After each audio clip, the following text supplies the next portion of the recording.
2024-এর 5ই August হয়েছিল fascist মুক্ত বাংলাদেশ।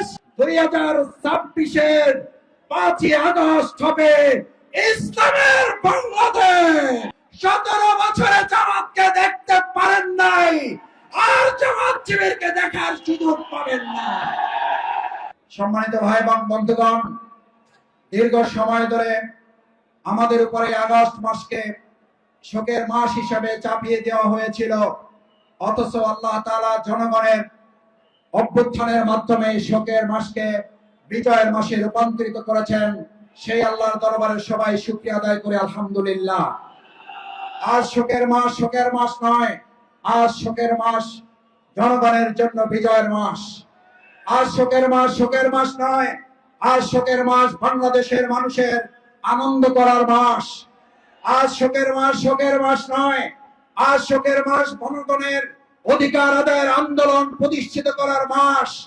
আজ আমরা দাঁড়িয়ে চাই, যদি কোনো টেন্ডারবাজ, দখলদারবাজ, সন্ত্রাসী আবার নতুন করে জনগণের অধিকার ছিনিয়ে নিতে চায়, এই পল্টনে আমরা 5ই আগস্ট মৎস্য ভবনে সকাল 11:30 ঠিক এই সময়ে গুলির সামনে দাঁড়িয়ে আপনারা যেমন সেনাবাহিনীর র্যাব পুলিশের সামনে বুক পেতে দিয়েছিলেন, আগামী দিনে জনগণের অধিকার প্রতিষ্ঠার জন্য একটি সুস্থ সুন্দর নির্বাচন বাস্তবায়নের জন্য আরেকবার যদি বুক পাততে হয়, আপনারা কি রাজি আছেন?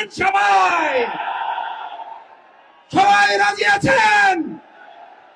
সংগ্রামী ভাই এবং বন্ধুগণ, 2024 সালের এই 12:30টায় প্রেস ক্লাবের সামনে মোহর গুলিবর্ষণ করা হচ্ছে।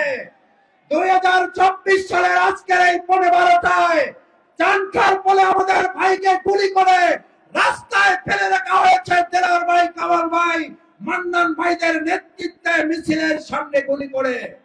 আজ যারা বলেন বাংলাদেশ জামাত ইসলামী ছাত্র শিবিরকে আবার আপনারা পার্শ্ববর্তী দেশ থেকে পালিয়ে গিয়ে আবার বাংলাদেশে এসে জামাত শিবিরকে দেখে নেবেন, 17 বছরে জামাতকে দেখতে পারেন নাই, আর জামাত শিবিরকে দেখার সুযোগ পাবেন না।